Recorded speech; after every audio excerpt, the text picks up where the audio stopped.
नमस्कार मित्रांनो, कामगार विभाग भरती संदर्भात एक नवीन परिपत्रक आलेलं आहे आणि या परिपत्रकानुसार आपला जो एक महत्त्वपूर्ण प्रश्न होता तो म्हणजे कोणते कामगार कायदे आपण केले पाहिजे त्याचं अधिकृत उत्तर जे आहे तर ते आलेलं आहे.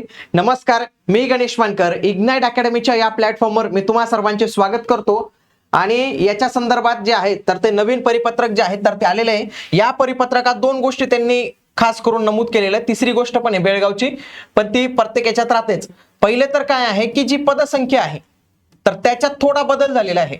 म्हणजे पदसंख्येत बदल म्हणजे काय, काही कॅटेगरीच्या जागा या समांतर आरक्षणामध्ये माजी सैनिकांच्या वाट्याला गेलेल्या आहेत. आणि कोणते कायदे करायचे तर याच्या संदर्भातलं उत्तर जे आहे तर ते आलेलं आहे.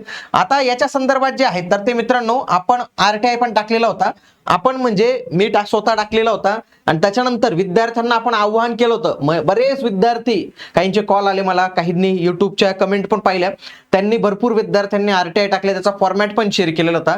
मग एवढे सगळे RTI टाकले आणि त्याच्यामध्ये आपण एक कॉमन प्रश्न विचारला की विविध कामगार कायदे या 80 गुणांसाठी कोणते कायदे करायचे याची यादी द्यावी. शेवटी मग त्यांनी प्रत्येकाला इंडिव्हिज्युअल रिप्लाय करण्यापेक्षा त्यांनी डायरेक्ट त्यांच्या संकेतस्थळावर जे आहे तर ते टाकून दिलेले. तर मित्रांनो, अशा पद्धतीने जर आपण एकजुटीने काम केलं ना कुठल्या पण, तर कुठल्याही कामात आपल्याला एक चांगलं यश जे आहे तर ते मिळू शकतं. म्हणजे आपला जो हा महत्त्वपूर्ण प्रश्न होता तो सॉल्व्ह झालेला आहे. बाकी ग्रुप लेवल टायमर तो काही एवढा विशेष नाही, तो मी तुम्हाला वाटल्यास येणाऱ्या व्हिडिओमध्ये सांगून देईल कशा पद्धतीने असेल, त्याचा फिक्स फॉर्मॅट असतो. आणि निगेटिव्ह मार्किंग सिस्टीम शक्यतोवर नसतेच, म्हणजे ते फक्त म्हणायचं राहतं, नसतेच. पण तिसऱ्या प्रश्नाचं उत्तर आता आपल्याला जे आहे मेन जे आहे तर ते मिळालेलं आहे. ओके, आता लक्षात घ्या, 13 तारखेला फॉर्म आले आणि हे 11 जून पर्यंत फॉर्म जे आहेत तर ते चालणार आहेत. म्हणून ज्यांनी फॉर्म भरला नसेल तर त्यांनी आता विचारपूर्वक करून फॉर्म भरावा. आता कोणते कायदे करावे याच्या संदर्भातलं उत्तर बघा.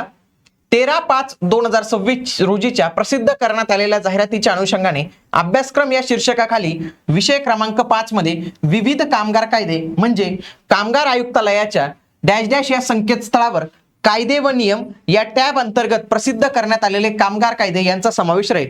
मी कॉल केला होता आणि तेव्हा पण त्यांनी हेच उत्तर दिलं होतं की सर वेबसाईटवर जेवढे तेवढे करून टाकायचे. तेच उत्तर त्यांनी इथं जे आहे तर ते दिलेले.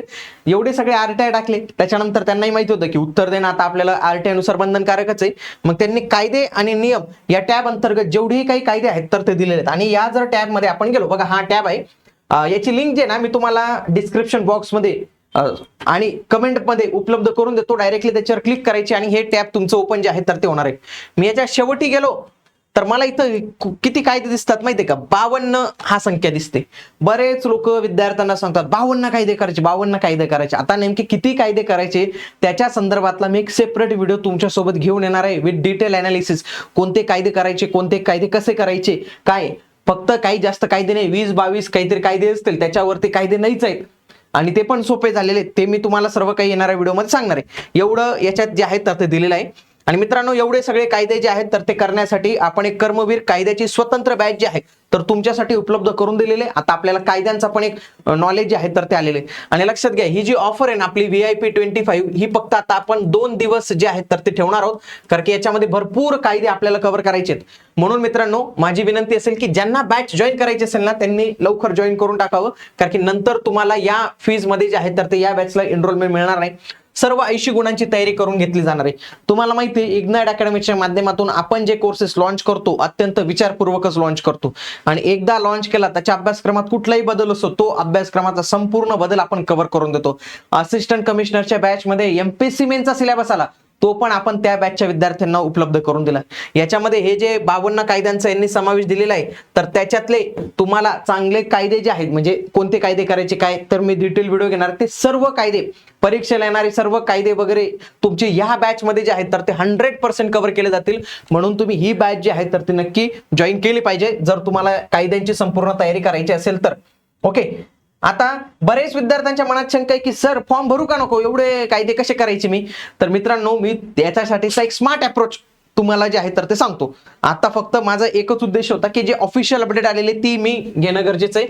पदसंख्येत थोडासा चेंज असा झालेला आहे की इथं जी ओपनची एक जागा जनरलला होती की ज्याच्यामुळे बाकीचे हे फॉर्म भरू शकत होते. कोण फॉर्म म्हणजे फॉर्म तर भरताच येणार आहे, कारण की इथं काही असं लिमिट नाही आहे, एकच फॉर्म भरायचं. पण ही जागा बाकीच्यांना भेटू शकत होती, ती भेटणार नाही. ती आता माजी सैनिकांना गेलेली ओपन जनरलची एक जागा आणि त्याच्यानंतर इथली जी वाशी नवी मुंबईची इथली जी एक जागा SC जनरलची, तर ती गेलेली आहे माझी SC सैनिकांना जे आहेत तर ती जागा गेलेली. माजी सैनिकांना 2 जागा इथं समांतर आरक्षणात जे आहेत तर ते अलॉट झालेलं आहेत मित्रांनो. ओके, बॅचेस संदर्भात तुमचे काही डाऊट्स असतील आणि या कोर्स संदर्भात असतील, अधिनियमांसंदर्भात असतील तर मला कमेंटमध्ये जे आहेत तर ते नक्की कळवा. भेटूया पुढील व्हिडिओमध्ये. तोपर्यंत जय हिंद, जय महाराष्ट्र, धन्यवाद.